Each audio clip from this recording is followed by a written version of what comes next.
Helo Dewin, mae hi'n amser stori. Ydy pawb yn barod?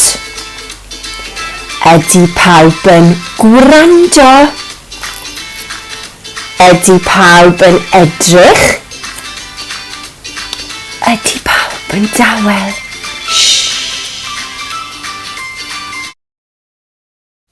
Stori Santes Dwynwen. Dyma Dwynwen.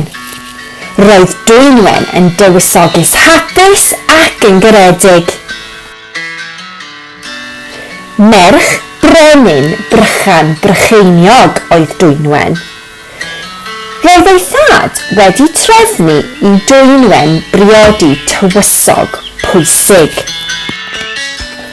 Roedd Dwynwen wedi cwympo mewn cariad gyda Meilon. Dyn tlawd ond yn garedig oedd Meilon. Roedd Dwynwen yn drist. Roedd hi eisiau priodi Meilon, nid tywysog pwysig. Rhedodd Dwynwen i ffwrdd i'r goedwig.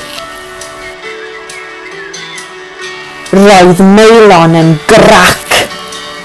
Gadawodd e Dwynwen yn y goedwig. Y noson honno, daeth angel i weld Dwynwen. Rhewodd yr angel Meilon am fod yn gas i Dwynwen. Rhoddodd yr angel ddiod i Dwynwen a thri dymuniad. 3 dymuniad Dwynwen oedd.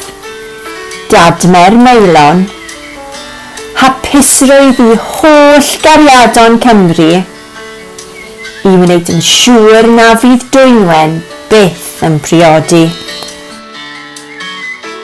Daeth y 3 dymuniad yn wir, a daeth Dwynwen yn lleian i helpu holl gariadon Cymru. Pob blwyddyn, rydyn ni'n dathlu diwrnod Santes Dwynwen i gofio stori Dwynwen.